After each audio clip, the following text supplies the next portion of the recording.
Good morning, Tallahassee. It's time to wake up Warchant on 97.9 ESPN Radio. Here's Warchant.com's Aslan Hajavandi and Corey Clark. Hey, what do you say? Let's do a radio show called Wake Up Warchant right here on 97.9 ESPN Radio in Tallahassee. I'm Aslan Hajavandi alongside Corey Clark. This show brought to you by For the Table Hospitality, and there are 3 great locations over in the College Town District, Masson Social, Township, and Central. Go ahead, check them on out. Corey, you and I were here, man. We're both in Tallahassee. Just a piece of glass standing between the excellence of you and I. How are you, friend? I'm good, buddy. I'm good. It's good to be back. It's good to be able to see your face, your smiling face, those pearly blues. They're brown, but anyhow, it's fine. Whatever, and pearly doesn't even make sense. You ever see a Persian guy with blue eyes? Come on, that would man, be crazy, together. Right? Yeah, there's probably somebody out there that exists, but they're mutts. I'm purebred. They're just purebred. Nice. Nice. I'm going to screw up the entire, if I ever do find a girl. I always tell girls this when I'm like, I had this straight line of lineage, just champion bloodlines, of course, obviously with my 6'1", 180-pound physique. Right. Just all these great Persian people in history that help, mold society and civilization. And I'm an American mutt girl that's half Italian and, quarter Irish and 10% Welsh. And be sure to call her an American mutt girl, too. Okay. Facts are facts sometimes. Hey, big sure, guy, man. All right, so good to be back. Corey's here. You look about 5 years younger, too, for some reason. I don't know, maybe that's strep. Maybe there was something to it. Maybe, did you lose some? I don't know. I feel like I don't know if you lost weight. I think you just haven't seen me in a while. I'm actually, probably a week older than the last time you saw me. So, speaking of facts, right? So, hey, check it out. I think we can have a little bit of fun with this, maybe, or if not fun, at least we can maybe fill about 10 minutes of a segment for a show here that we do every day. So this whole gambling thing is probably going to start becoming legal now, right? So the Supreme Court... it is legal. Yeah, made a sort of a decision the other day that they're going to allow this to become a state sort of issue if you want to go ahead and, I don't know, subsidize, but if you want to make this part of your city's, revenue stream, or you want to figure out a way to regulate it and do it yourself, then by all means go ahead and do it. So I think they said places like Mississippi, can you believe that? Mississippi's one of the, there you go, way to be, Mississippi. You're not going to be the last in something for once. They're on the on-deck circle. They'll next because they got all the casinos there. Yeah, they'll have a sports book up in a month. 45 days, I think. Is that what it is? A lot of these places will have it. Yeah. They have the infrastructure to be up and running in 45 days. I think Jersey's the one that'll have it probably the most rapidly sort of turnaround. So how about this? Let's see some imaginary. Let's go through some imaginary bets here, Corey. Sure things, right? Oh, all right. Sure things brought to you by nobody. Hey, it could be you, whoever you listening right now that has your own business, preferably a really profitable one where you have a lot of money to spend on advertising. That could be you. It could be Sure Bets, brought to you by Pennzoil. Cinevis Bank. Yeah, whatever you want it to be. Yeah. Whoever you are, Chase Bank. Make it happen. Just reach out to us on Twitter or, email us. You can find our email somewhere. All right, so with that, let's go ahead and start it with then. So, sure bet, or would you not take the bet? I'm not trying to make it like true or false, but I'm just so if sure or not sure, is that there we go. Playing? Solid, okay. Yeah, I like that. No, let's not do that at all. But if Vegas were to make right now if not Vegas, because we don't need to go to Vegas anymore. Hey man, Biloxi, that's what the new. Hey, Biloxi, some guy off Brevard Street in downtown Tallahassee, just hanging out shooting dice, and has got a book right now, and he's like, hey man, I can go ahead and run this up the flagpole for you guys.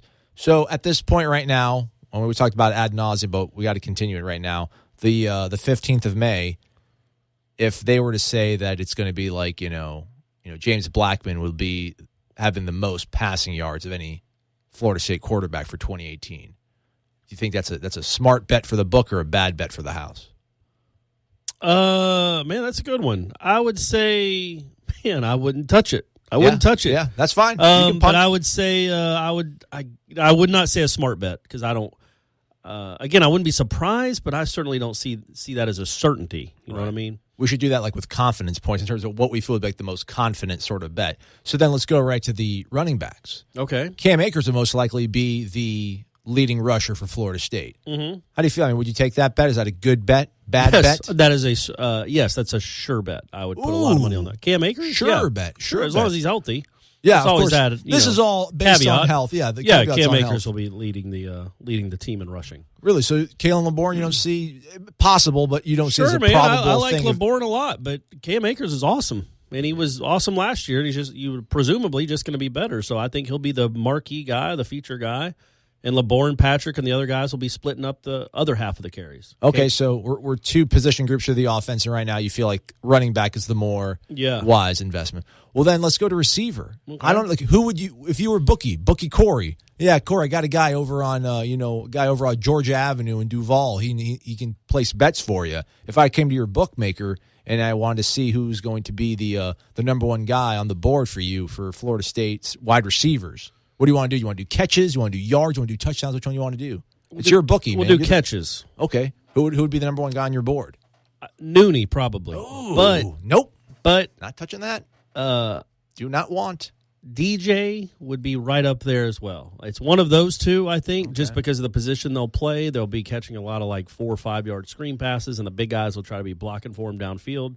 I really think they like DJ Matthews a lot. I think this coaching staff knows him, because they got to see him for a whole spring. Nooney got hurt on the first day, right? He did, literally on the first day. The first hour of the first day. So they don't really know much about him at all, that they got to see. They can watch film, but they didn't get to see anything. So I think they like DJ a lot, and I think it'll be one of those two that leads the team in catches. And this is why your book is probably going to go under, Corey. You're not going to use the insider information at your access that's available on warchant.com. Did you not see there's a thread titled DJ Matthews on Twitter? Apparently, DJ had some sort of rant on Monday morning. Some of his tweets read, soon as he opened up the door, he gone see he left it blank, though.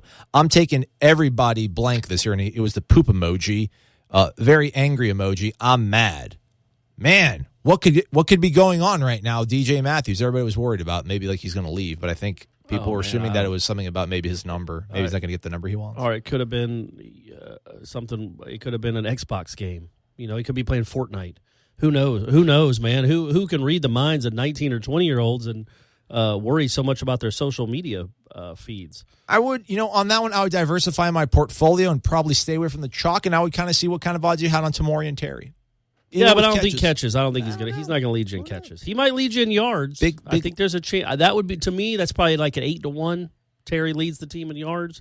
Okay. I feel like that's a good wager. He's a big, large target, though. That's why. But I don't think he's a guy you throw to 12 times a game. I think he's a guy you take a shot with once a quarter. Oh, that's not fun. Once a quarter? Come on, coach. I mean, it's 4 times a game if he catches them. That's 4 catches for 92 yards. Look at Randy Moss's numbers, man. He'd have 5 catches. But they'd be for 131 yards. Why bring in Randy Moss again? Still thinking about what could have been. We all try to get over that one. Yeah. Okay, so that's offensively. So offensively, the way you would handicap it, probably your safest bets would be Cam leading rusher yardage. Then probably one of your. Actually, I would probably say. Would you think one of the receiver guys, saying Nooney or DJ leading receiver? Do you think that's a more safe sort of bet than saying that James Blackman would be the leading? I mean, but again, Nooney or DJ isn't really an answer. So it's like saying Blackman or Francois. I would say DJ. How about DJ? Yeah, I don't think that's safer than saying Blackman. Okay. I think they're both 50-50 props at this point. Somebody got upset at me the other day. 2 people got upset at me. One guy on YouTube and then one guy on Twitter. Yeah, I just don't know. I feel like... About what? That I said that I would feel more... I guess I said I would feel more comfortable out there with James Blackman being the quarterback. LMA 5 O's. Why? Because he appears to be a good kid off the field and throws a good deep ball? Come on. Him being a good kid off the field will never equate to 10 or more wins, and I'm pretty sure Willie will not be throwing deep balls all game. Stop it. LOL. I seen him single-handedly lose at least 3 games last season, all while being a great kid. 6 rolling, laughing, crying emojis. Sorry, man. I know how you really feel for the kid. You didn't see James Blackman lose any games by himself. Louisville game, you could probably argue. I mean, fumbled that. Still, you're allowed to get stops. You scored 30 points. Yeah, you're right. I mean, you did all right. The fumble, sure. What was the other one that he lost by? Boston College?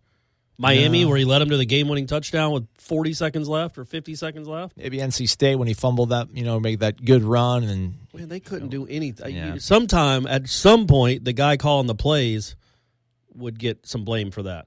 All of a sudden he's throwing that kid. He's dropping him back every play against that pass rush. Yeah. It was dumb. It was a dumb game plan after 3 weeks off. That's the game plan you came up with. I'm going to be Francois might be the starter, and if he's the starter, we all wish him well. I don't know who's more talented. I know that it was what the place that James Blackman was put in last year was untenable. You can't put a kid 2 months on campus onto that team with those expectations, with that coach, with his communication skills, and expect success as a 18-year-old. It just doesn't happen. Throw 18-year-old Francois into that mix who hadn't played it down. And what's the difference? How does he look? You know what I mean? No, I agree. He wasn't ready in 2016, just like Blackman wasn't ready in 2017, but Blackman was forced to play. Or, sorry, 15. Francois wasn't ready in 15, just like Blackman wasn't ready in 17, but Blackman had to play. I feel Francois had a little bit more of an advantage going into 15 than... But he didn't play. Actually, no, 16. I'm talking about 16. Yeah, For freshman, he didn't have to play. Yeah, yeah. McGuire and Golson were there. Kind of not sucking it up, just being averaging it up. And so, he had that year, man, and that's a big year. Winston didn't even play here as a freshman. Nobody plays here as a true freshman. It's the first true freshman starter since Chip Ferguson in 1985. Because it doesn't happen. It's not supposed to happen at a school like Florida State. Doesn't happen really anywhere. No. I mean, it happened at Alabama with Hurts. Yeah. Great, man. You found a kid that could throw to a guy that's wide open in the middle of the field or take off and run. That's what you got. And a great defense. And did he win a national championship? Yeah, no. I guess, do you want to count last year? I mean, as a freshman, he didn't. They lost Clemson. But they almost did. Yeah, I mean, that was his defensive end. He led into a game-winning touchdown that should have been, but then Deshaun Watson went all, But anyway, I still don't quite understand people's.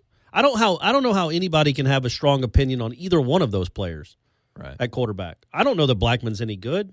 I mean, I know he's not terrible. I don't blame him for last season, but I don't know that Francois is any good. I wasn't all that impressed with him in 2016. He was pretty good in the Ole Miss game, and then after that, when did he had some nice moments? North Carolina, he made a nice comeback, and they.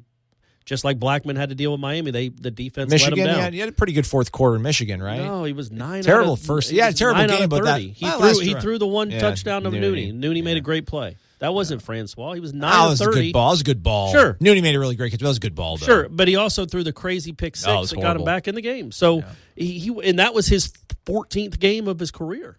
Or 13th game of his career. So, I'm not sold on either one of those guys. My thing is just, if all things being equal, if that offensive line blocks better, I mean, I don't see – I just think that they're both even enough sort of commodities that I'm going to – sorry, man. I'm going to trust the guy that hasn't really done anything to anger his teammates or his coaches. And I don't know about that. I mean, I do know – I know what you're saying. I know what you're saying. You're talking about athletic ability. Listen, if they both – Or just who's better in the offense. I mean, if they both stay upright, I think James Blackman can make every throw. There's nothing that DeAndre Francois does that James Blackman can't do. I don't believe that. No, he might move a little better, but the people that think of Francois as like this 4.5 guy, he's not. Yeah. He's 4.7-ish. He's McFadden fast. He's not a blazer. He can make guys miss, and he can make some runs, and he ran for some touchdowns. But he's not a Mariota. He's not a guy that's going to run for 1,500 yards. Neither one of them, and I don't think Taggart wants that. He's got good enough running backs as it is. Akers will be the quarterback most of the season anyway. That's right. All right, let's look at the defense and talk a little bit more football and stuff like that. It's a radio show. It's what we do. It's Wake Up Warchant, 97.9 ESPN Radio in Tallahassee. We'll be right back after this. You're locked in to Wake Up Warchant on 97.9 ESPN Radio. He's Corey. I'm Aslan. This is Wake Up Warchant. It's 97.9 ESPN Radio if you're listening to us over the air. Otherwise, hope you're enjoying the podcast. If you don't mind, maybe give us a review of the 5-star variety. I did stumble on to iTunes the other day, Corey. By the way, the show's brought to you by For the Table Hospitality. And look at our reviews. And the most recent review that we had was a 1-star because we talked about the flag, which we learned our lesson. Sorry, everybody.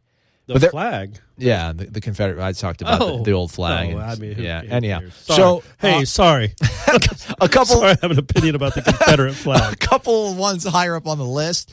It was some guy basically telling me to stop being picky about girls and that I am no Adonis. But he gives a 5-star review, which is fine. That's the way you do it. Right, sure. Criticize me in the review, but make the rating 5-star rating. Yeah. You can criticize our Confederate flag talk and still give us a 5-star review. I mean, good grief. By the way, so it is it Tuesday? Yeah, it is Tuesday. So where are we up on the Tender Tuesdays? Anything this week? So you're back home? Yeah, we got a couple things on the line. Actually, I got a Bumble one on the line. Ooh. So apparently she appears to be new in town. No, and but this is not going to probably be a good thing. I think she's a psychologist. She's not a psychology major. No, she's 32 years old. Get off my back. There we go. Now we're talking. All right, everybody, you guys win, okay? All right, I'm staying away from the millennials. All right. You win. Although I think technically I'm a millennial, so she's younger than me, so she's a millennial. So, yeah, we'll see how that goes. We'll see. But otherwise... Psychologist, that could be... That'd be interesting talk, at least. Interesting conversation. Yeah, but I don't know. I talk too much sometimes, so then she'll probably start analyzing. But I'll be good. Big open window. The easiest thing probably to do is just to not make the stupid joke with her about, so are you analyzing me right now? Because probably every single guy she's ever gone on a date with ever since she became a psychologist probably has pulled that out at some point, you know? Right. Like overdoing like, so wait, you're looking at me funny. Does that mean you're analyzing me right now? So as long as you stay away from that, I think I'll be okay. Yeah, you'll be fine, man. It's just, just don't turn the ball over. Just go out there and make the reads. Right. Make the throws. Hey, as long as the possession ends with a kick. Yes. That's what you got to do. There you go. You got in with a kick, one way or the other. But the last Tinder rendezvous was like 2 weeks ago with a girl who was here temporarily, and we went to brunch at a. I feel like I should get that. Like, would tie two things in together. If we got somebody to sponsor us that does a really good brunch, which I guess Madison Social does. I just need to get some like free vouchers from them or something so I can start taking these ladies out. But yeah, it was good reps. It was good reps. Good, man. It was good reps. But she's those muscles, muscle memory. Yeah, exactly. I got you, man. But she fled town though for work, so it worked out well. It was a transactional relationship. Everybody left happy. So all right, well that's good. But I'm still empty on the inside. All right, well I mean you're not going to be single forever. There's somebody out there for everyone, unless you want to be. Yeah. I mean, I can't tell if you do or not. I can't get a vibe if you want to be single. Oh no. Or if you want to like a. Dude, I'm vicariously living through you. You don't seem like a romantic, though. You don't seem like a guy that's going to fall in love. You're desperate to fall in love and start a long-term relationship. Dude, I used to be such hopeless romantic theatrical love guy. Like all the things I did for girls when I was in grade school and middle school and high school is pathetic. I mean, I'm talking literally wrote a girl a song. Give us just a couple of lines. No, I know you remember it. No. What was it called? Well, her name? No, it wasn't her name. The Stars in Your Eyes? No. It was just tell me the name of the song. I can't. It was like, I would do that for you or something like that. It was horrible, Corey. Like, I'm sweating right now. I'm sweating. My body temperature. Did you sing it to her? I recorded. My buddies were in a band, so we recorded in his mom's, not his mom's room, in his parents' house, and my buddy's bedroom, who was the drummer of the band. And I just literally hummed out like a melody, and they played it, and then I sung it. I put it on a tape, and I gave it to her. And how old were you? What? High school? Yeah. Oh man. Yeah. All right. So how'd it go? I'm sweating really bad right now. So it didn't go well then. Yeah, I know she never talked about it. And the thing is, like, I know the girl, and she actually ended up marrying a guy that I know, which is kind of, it was like awkward probably until like 4 years ago, like bumping into her. I'd be like, oh, hey, what's going on? Sorry. Man, all right, well that's cool, man. She must have been a really wonderful person to get a song written about her from you. Oh, dude, I remember in another terrible, like not sappy thing, but pathetic thing. I remember Robin Hood, Prince of Thieves, the movie, Kevin Costner, with Morgan Freeman, the great British accent. Everything I do it for you. That's right. Oh yeah. I requested it back home on 93.3, the Power Pig back home in Tampa, and it came on, and I called her. I'm like, I'm going to call her. Same girl? No, this is different. This one was like in 5th grade when the song came out. Yeah, right, so I was going to hold the phone to the speaker and like play the song for a little bit, and then like hold it like, hey, it's Aslan. Yeah, but you were 10 then. You can get away with that. When you're in high school, you got to know better than to record a song for someone. Yeah, it was a bad idea. All right, well, I mean, maybe the psychologist, you can record a song for her. I don't know. We can do it. We can lay down a track right now. Here's my thing. The one girl that I dated, dude, I was so not infatuated with her. Like, I was so into her. Like, I'm like, dude, this girl's awesome. This feels so cool. Having a girlfriend is awesome. Like, it's finally, serious relationship. This is cool. Like, having somebody you can do all these things with. But then within a course of like 7 months, I was like, I'm just not feeling it anymore. So it's like tough for me. I'm like, I mean, I don't know how.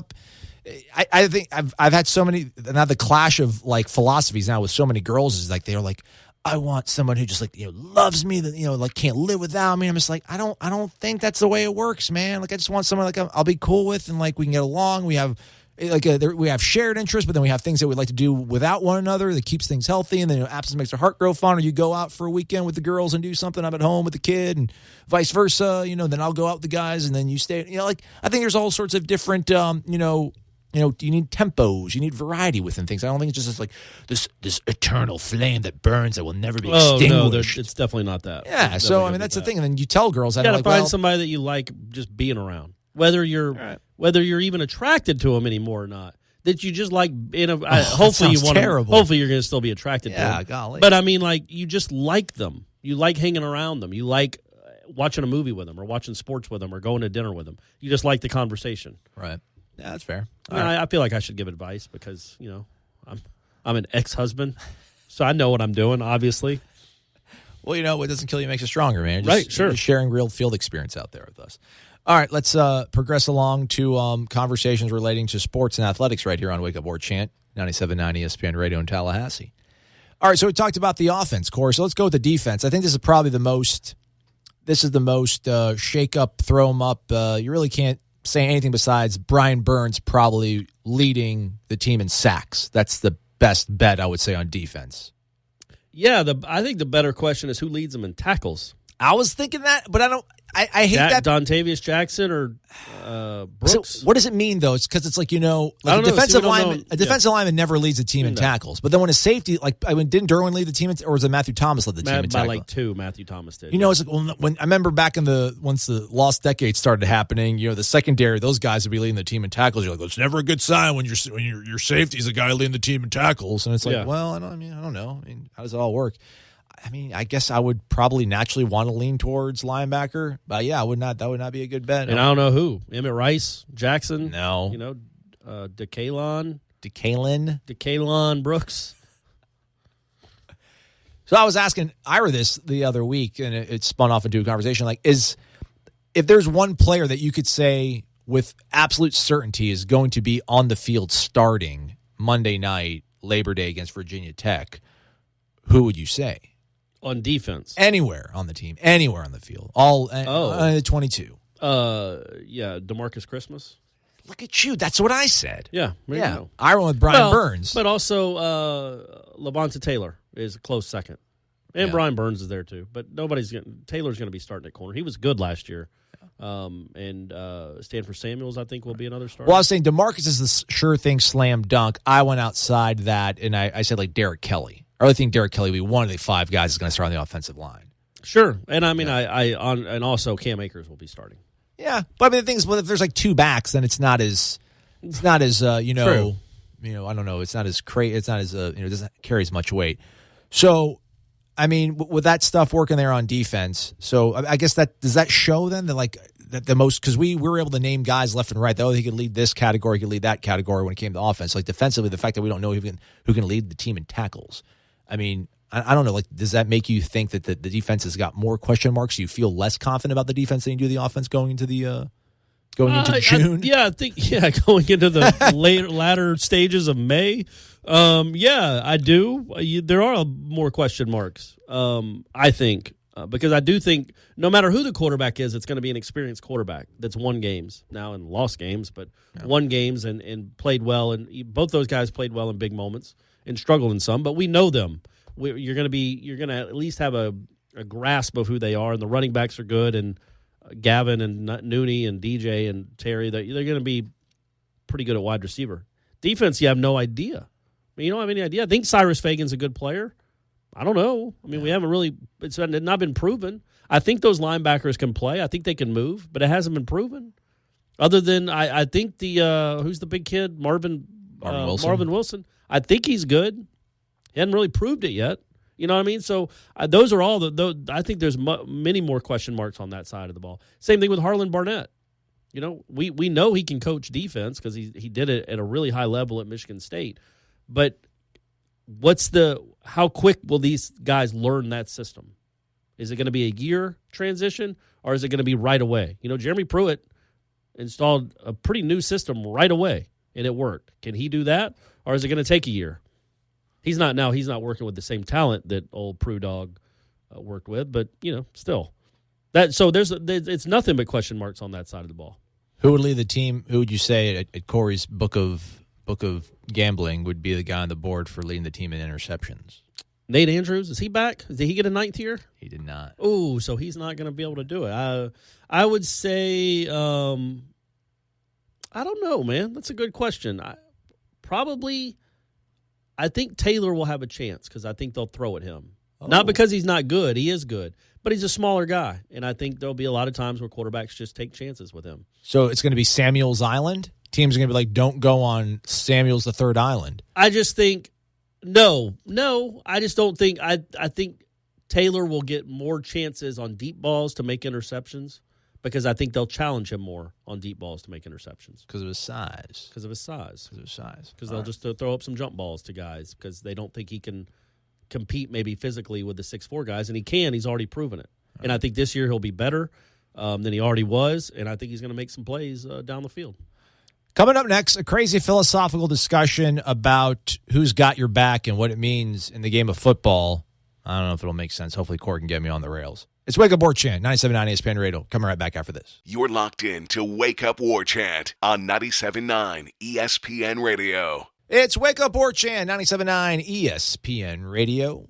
He's Corey Clark, senior writer and columnist for warchant.com. I'm Aslan Hajavandi, director of digital media for aforementioned website, warchant.com. Get your free 30-day trial. Promo code's WarChant30. Try it out. Give it a spin. I wonder our buddy that I met at the Palace after the Garden and Gold game that signed up for the free 30-day trial. We got to be approaching it, right? I mean, we're about 30 days after the spring game. Or actually, no, we're still about a week away from it being 30 days, I think. Or was the spring game on the 14th of April? I feel like it was the 14th. Okay, so yeah, we've been 30 full days after that. I wonder if he's still a member. I hope so. Yeah. I hope so. And you really need to stick around during football season. That's when it really gets cranking over there. Yeah. I mean, it's great all the time. Naturally. But, I mean, once September rolls around, who doctor? Oh, one thing I want to get to before my long rambling conversation about philosophy. So I forgot to do this. I want to copy the email and put it into Microsoft Word and see how many words it was. It has to be the singular longest email I've ever received in my entire life in terms of my involvement in sports journalism or whatever. Whatever I'm in now. 1, 2, 3, 4, 5, 6 graphs and a PS. Okay, all right. All positive? No. Well, actually, it was crazy. I mean, I'm not going to blow the guy's cover on here, but it's awesome. You know, here's in the email says, he says I've been doing a great job. I'll get to what I want to write the email about, but I want to say this. Being a listener, I feel like I know you. Obviously, I don't, but listeners often build those one-way relationships. So while we don't know each other, I'm still going to talk to you here like we're boys. I'm going to say this like I'd say to any one of my FSU friends that I've known for years, because we are boys. So here goes. That's a good lead-in. You really pissed me off the other day. I mean, I was like, what the beep, Aslan? He was saying that when I was recounting the story with myself and Michael when we were driving on our recruiting journeys, and we're going through the old recruiting lists of the former signing class that right. Florida State, and I was telling you that we were going through the list and we're saying, is the kid trash or is the kid good? And that was this whole thing. He's like, you were calling the guys trash. Come on, that's just not right. No matter whether a player works for it or works out or not, it is never right to call one of our student athletes trash. That's just not right. And then he goes on that. He's like, again, I'd say this to my best friend. I tell him that he was being a Richard, so don't be a Richard. But he's obviously a Richard. Right. But that's number one. That's if you're going to write an email people to complain, number one, start with a compliment, which this gentleman did. Yeah. Become relatable, which he did.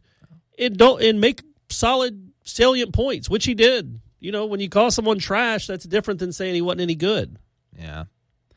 It sounds cooler when you're in a car with your buddy talking about something like, he was trash. But no, I mean, I get it. But when you recounted it on the radio. But I wasn't saying the guys' names. I wasn't like right. Player X. We said garbage. Right. But then you made people know that you call people trash. Right.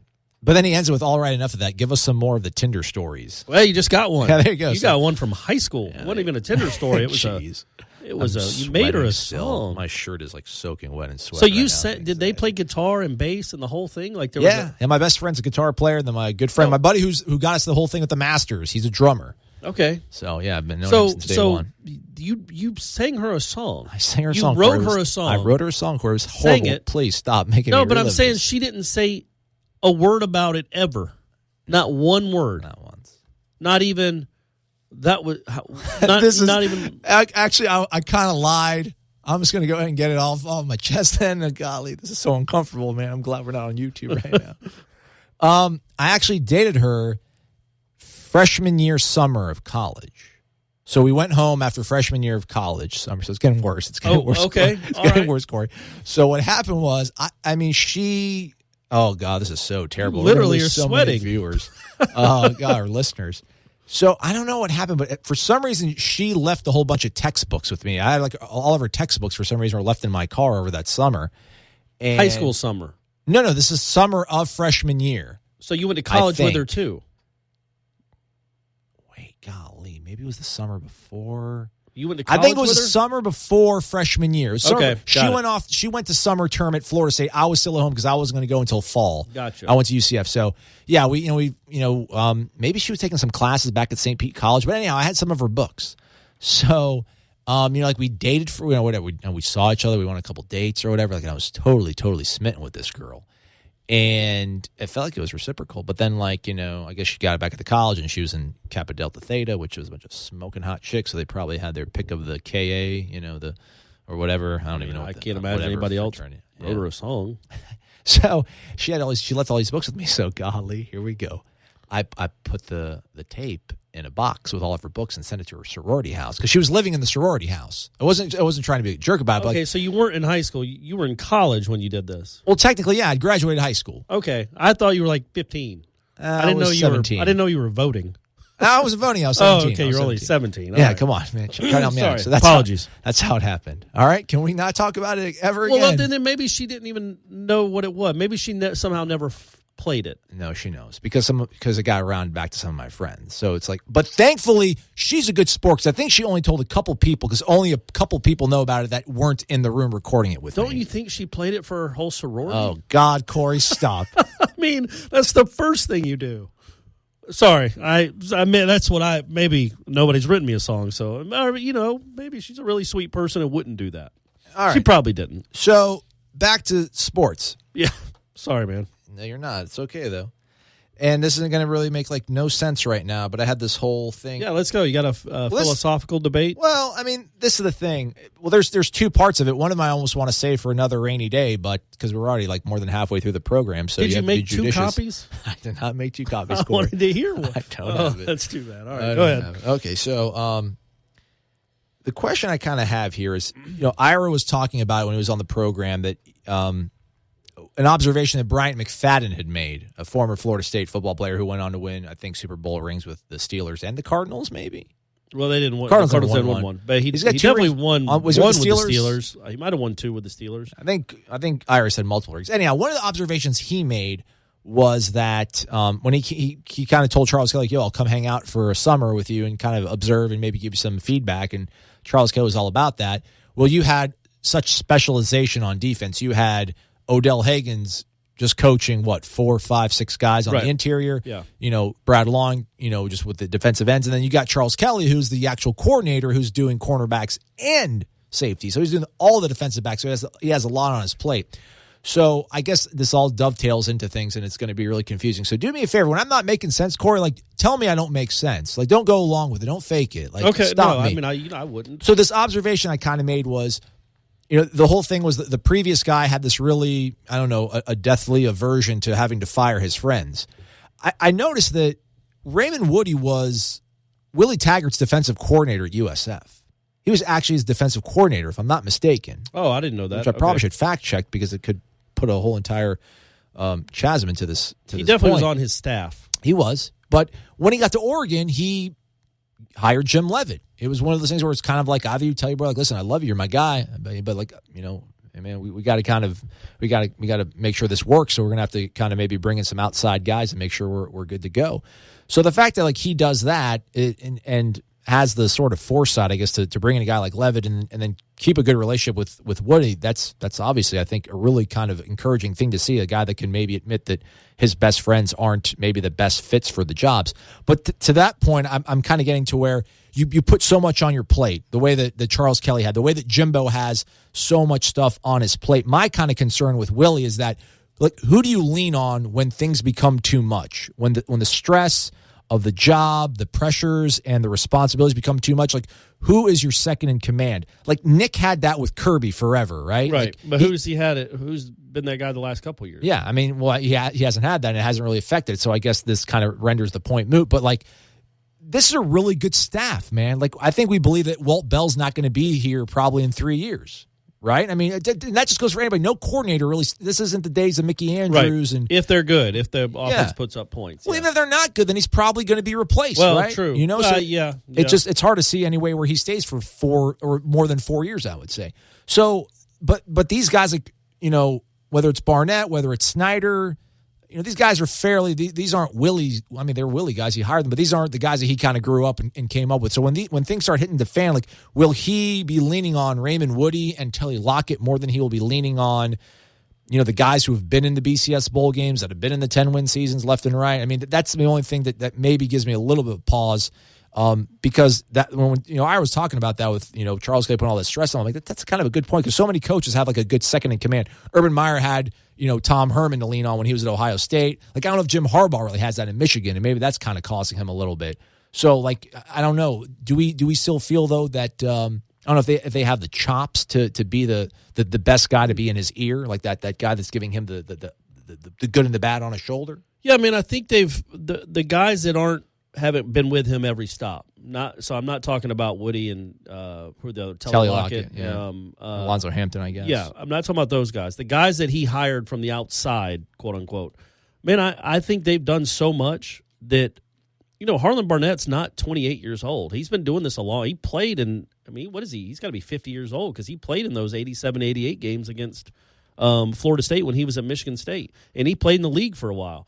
And he was the co-defensive coordinator at a Big Ten school, a good one. So 51. Yeah, so I don't think he's going to tiptoe around something with Willie Taggart. I think there's a strong respect there, and I think it goes where I think Willie Taggart is approachable enough that I don't know. Again, the previous guy maybe wasn't that approachable or wasn't really easy to communicate with. I think he's got guys that he believes in that have been with him for decades, and then he's got these new guys that their resume speaks for itself. I mean, Snyder was a head coach, and so, you know, you can lean on that. And I think Willie Taggart is smart enough to know what he doesn't know and to ask for help if he needs it. I really do. He doesn't strike me as a dig your heels in the sand, stubborn football coach. Because, quite frankly, he couldn't have been, because he did change the way he coached offense because it wasn't working. He didn't say it's my way or it's not working. He changed, and it worked. He adapted. So I think he's the kind of guy that will listen to outside opinions. I don't know that he's going to have a second in command that's like his consigliere. What is David Kelly? I don't know that he's going to have one guy that's going to be the guy that they go and talk amongst themselves, have a powwow. Just those two, and that's the guy that's always in his ear. I don't know that he has that. And that's a good thing, I guess. I do. I think that's a really good thing. Yeah. I think I have no idea. A great thing, a fantastic thing, really. Because I mean, the whole thing with Jimbo is it was everything was him, right? Yeah. Every single. I don't think Jimbo had anybody that would come up to him to talk to him. I think by the end, some relationships were frayed, and I don't think he had anybody that would talk to him, positive or negative. He didn't have a second in command, but he also didn't have a seventh in command or eighth in command. I don't think there was a lot of great communication there. I don't think there was anybody on that staff he truly trusted to help him get through things. I think he felt the weight of the world and wanted to do it all himself. I don't think Taggart thinks that. I think he's got 4 guys that he's known for a long time that he brought in. That helps. We'll see if they can coach.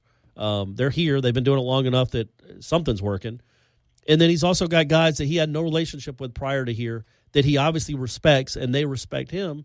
And I think that, and again, we know him. We've talked to him. He's a guy that you can talk to. And if you have a problem or a concern or a suggestion, he might not take it, but I think he'll listen. I don't think you'd be shy about pointing it out. Yeah. And just to point it out, pulling up Raymond Woody's bio on Seminoles.com, the final year in South Florida, he held the title of assistant head coach and defensive coordinator. And then he went to Oregon to do what? Special teams coordinator, outside linebackers. Yeah, that's something. So he took him there, but maybe there was a deal with Oregon was like, look, we're going to hire you, but you're going to have to hire a big name defensive coordinator, which kind of makes sense because Oregon for years has given up 50 points. Yeah. And I don't think the fans would have been cool with a guy that had been a defensive coordinator for a year or two coming in to be the defensive coordinator. So it was a smart move by Taggart. Again, that kind of says something about him. Yeah. Like he was willing to go hire a guy that had been a head coach for a team that got up all the way up to number 2 in the country at one point a decade ago at his former school, the school he had just come from. He was confident enough to do that. So, you know, I think to me and I've said it before, we'll see how actually translates on the field. Man, it seems like a really good staff with guys that he knows and guys that have proven that they can do it at this level. And some young youth. And you can navigate the egos. Because, I'm sure, that's got to be a tough conversation to have with a guy like Raymond Wood. Like, listen, you're going to get paid more. But, like, if you go to Bristol, and you're like, Aslan, I'm going to bring you to Bristol with me. You're going to make a lot more money, but you're just going to be off the air giving me story topics. You're not going to be able to talk anymore. Right. Like, well, but you sell it to me in the right way. Maybe I'll be able to go do it. Probably not. I'm leaving Florida. I wouldn't want Never leaving Tallahassee, man. I wouldn't want you to come here either. forever. Let me complain about. I'm not going to complain about anything. Hey, let's wrap up the show. We got to go. We got one more final segment. It'll be brief. Let's do it. We'll entertain you. He's Corey Aslan. We're coming right back. Warchant.com is the ultimate inside source for FSU football and recruiting. And now you can get in on the action for free for an entire month.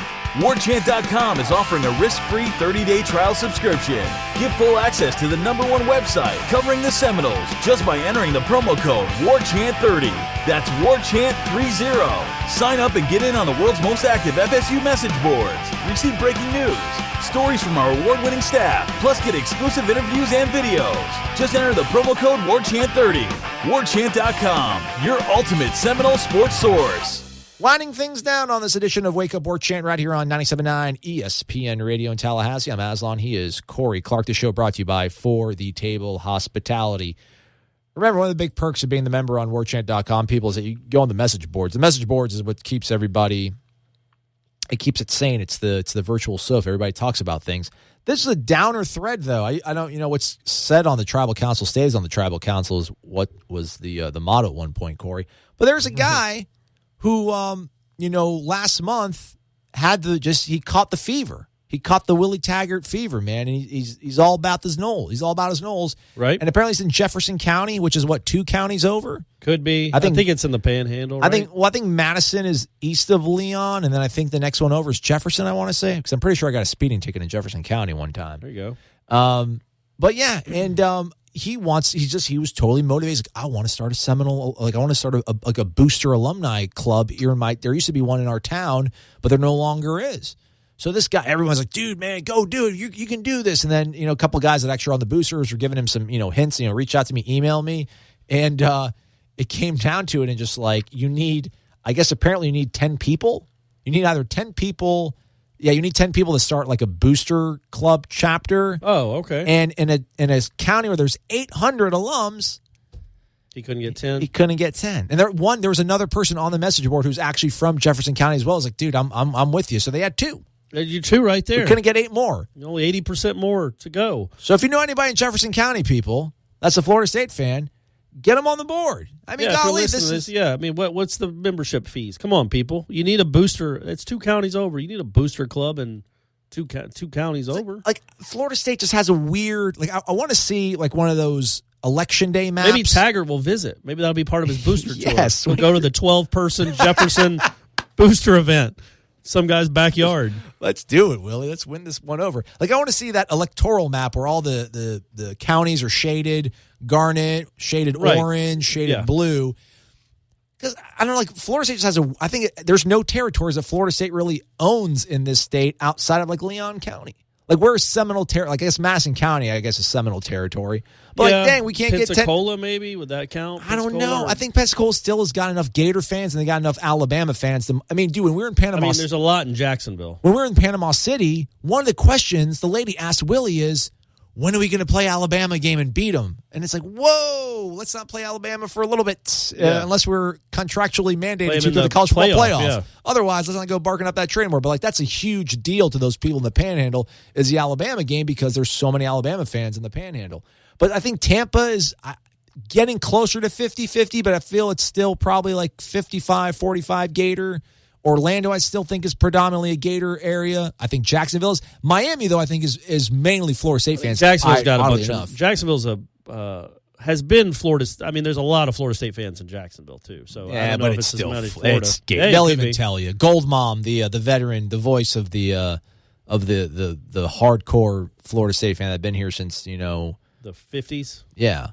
I don't know. She's aged well, though. Did you meet her? Yeah, we met her. She was at the booster. I don't think I met her. The Champions Club thing, yeah. Well, all right. Very nice lady. Very nice lady. But yeah, she's from Jacksonville. She'll admit it. Duval is Gator country. It's the way it is. Oh. Come on, Jefferson I thought it was more County, 50-50 than that. Well, yeah, now they slowly bleed to other counties and get that Jefferson booster event going. How about this? If you guys can get 8 more people in Jefferson County and get your 10-person chapter, we'll come do a Wake Up Warchant from wherever you guys want to watch your games at in Jefferson County. We'll do a show remotely. Corey's looking at me like, what am I talking about? What are you doing, man? We're going to do it. I mean, one of us might be on the phone. Not that I have anything against Jefferson, but I don't know if we can get over there at 6 o'clock in the morning. When we always tape this show, we have to get up here. The jig bright is and up, early. Corey. I appreciate. God, I can't believe I'm up. I appreciate your fidelity to doing this. So you probably haven't told Brady about Santa Claus yet either, right? You're going to keep that jig going. By the way, for a kids, long time if as well. you're in the car listening to your dad, if you're listening to your dad's show right now or your mom's show on the way to work, there is a Santa Claus. I don't know what Aslan's talking about.